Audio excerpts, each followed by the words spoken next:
Les gens prennent leur téléphone. Ils vérifient leur WhatsApp, ils vérifient leurs messages, ils vérifient leurs emails, ils vérifient Facebook, ils prennent une photo de leurs pieds. Ils la postent sur Facebook, ils tweetent quelque chose, ils vont sur Instagram, ils vérifient les nouvelles.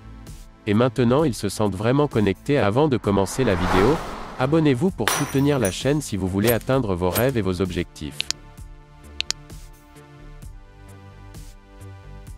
Une habitude est un ensemble redondant de pensées, de comportements et d'émotions automatiques et inconscients, qui est acquis à travers la répétition. Une habitude, c'est lorsque vous avez fait quelque chose tant de fois que votre corps sait maintenant comment le faire encore mieux que votre esprit. Si vous y réfléchissez, les gens se réveillent le matin, ils commencent à penser à leurs problèmes. Ces problèmes sont des circuits, des souvenirs dans le cerveau. Chacun de ces souvenirs est connecté à des personnes et des choses, à certains moments et à certains endroits. Et si le cerveau est un enregistrement du passé, au moment où ils commencent leur journée, ils pensent déjà dans le passé. Chacun de ces souvenirs a une émotion. Les émotions sont le produit fini des expériences passées. Donc au moment où ils se rappellent des souvenirs de leurs problèmes, ils se sentent soudainement malheureux, ils se sentent tristes. Ils ressentent de la douleur. La manière dont vous pensez et ressentez crée votre manière d'être. Donc, l'entière manière d'être des personnes, lorsqu'elles commencent la journée, est dans le passé. Alors, qu'est-ce que ça signifie? Le passé familier va tôt ou tard devenir le futur prévisible. Donc, si vous croyez que vos pensées ont un quelconque rapport avec votre destinée, et que vous ne pouvez pas penser plus grand que ce que vous ressentez. Vos sentiments deviennent alors votre moyen de penser, par la définition des émotions, vous pensez dans le passé. Et pour la majeure partie, vous allez continuer de créer la même vie. Alors, les gens prennent leur téléphone.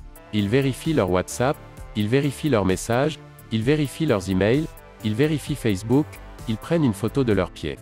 Ils la postent sur Facebook, ils tweetent quelque chose, ils vont sur Instagram, ils vérifient les nouvelles. Et maintenant ils se sentent vraiment connectés à tout ce qui est connu dans leur vie. Ensuite, ils passent à travers une série de comportements routiniers. Ils sortent du lit du même côté, ils vont aux toilettes. Ils prennent une tasse de café, ils prennent une douche, ils s'habillent, ils conduisent jusqu'au travail de la même manière, ils font les mêmes choses. Ils voient les mêmes personnes, ils pressent les mêmes boutons émotionnels, et ça devient la routine et elle devient comme un programme. Donc maintenant, ils ont perdu leur libre arbitre pour un programme et il n'y a pas de main invisible qui les force. Donc quand vient le temps de changer, la redondance de ce cycle devient un programme subconscient. Donc maintenant, 95% de qui nous sommes lorsque nous atteignons 35 ans est un ensemble de comportements mémorisés, de réactions émotionnelles, d'habitudes inconscientes, des attitudes, des croyances et des perceptions câblées, qui fonctionnent comme un programme d'ordinateur. Ensuite une personne peut dire avec les 5% de son esprit conscient, je veux être en bonne santé, je veux être heureux ou je veux être libre. Mais le corps est dans un programme totalement différent.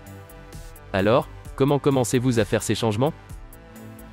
Eh bien, vous devez aller au-delà de l'esprit analytique parce que ce qui sépare l'esprit conscient de l'esprit subconscient c'est l'esprit analytique. Et c'est là que la méditation entre en jeu parce que vous pouvez apprendre aux gens, à travers l'entraînement, comment changer leurs ondes cérébrales et les ralentir. Et lorsqu'ils font ça correctement, ils entrent dans le système opérateur où ils peuvent commencer à faire des changements vraiment importants. Alors ensuite, la plupart des gens attendent une crise ou un trauma ou une maladie ou un diagnostic. Ils attendent une perte, une tragédie pour faire changer leur esprit. Et mon message est, pourquoi attendre? Vous pouvez apprendre et changer dans un état de douleur et de souffrance ou vous pouvez apprendre et changer dans un état de joie et d'inspiration. Je pense que maintenant ce qui est bien, c'est que les gens se réveillent. C'est vraiment intéressant. Là où je trouve le crochet le plus profond, et à quel point cela peut être puissant pour quelqu'un, c'est quand vous parlez des traumas.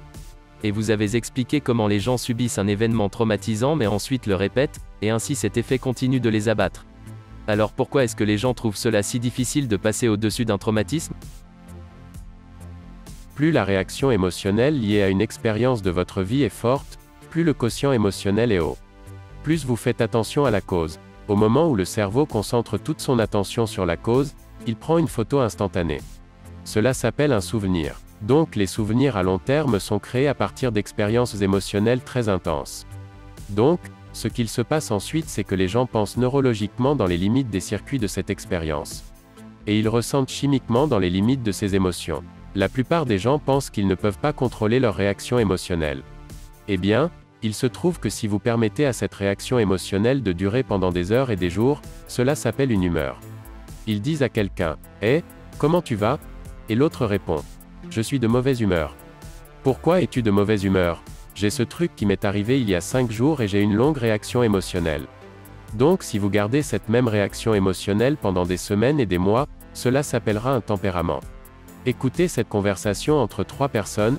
Pourquoi est-il si amer? Je ne sais pas, demandons-lui.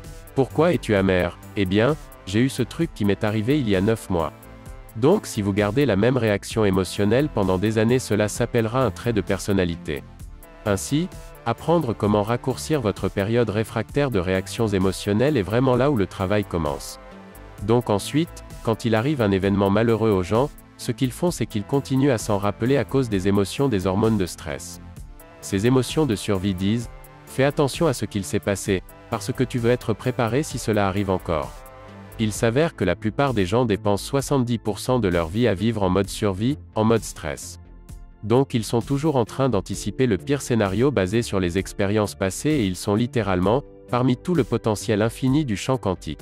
Ils sélectionnent le pire résultat possible et ils commencent à émotionnellement l'adopter par la peur et ils conditionnent leur corps à un état de peur. Faites cela assez de fois, et le corps attrape une crise de panique sans vous, vous ne pouvez même pas la prédire parce que c'est programmé subconsciemment.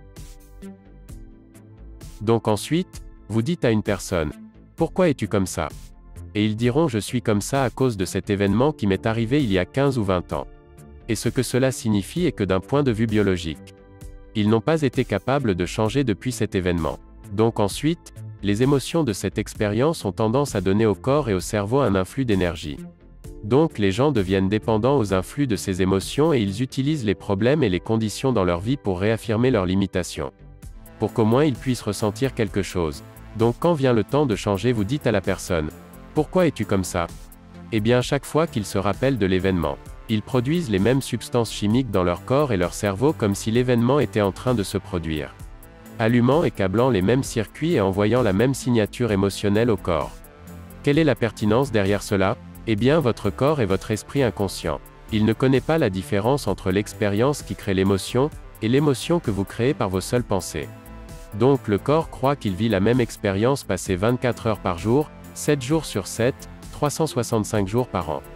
Donc lorsque ces émotions influencent certaines pensées, et elles le font, et qu'ensuite ces pensées créent les mêmes émotions. Et de nouveau que ces mêmes émotions influencent les mêmes pensées. Maintenant l'entièreté de la manière d'être d'une personne est dans le passé. Donc ensuite, la partie la plus difficile à propos du changement est de ne pas faire les mêmes choix que ceux que vous avez fait la veille. Et à partir du moment où vous décidez de faire un choix différent, tenez-vous prêt, parce que ça va être inconfortable.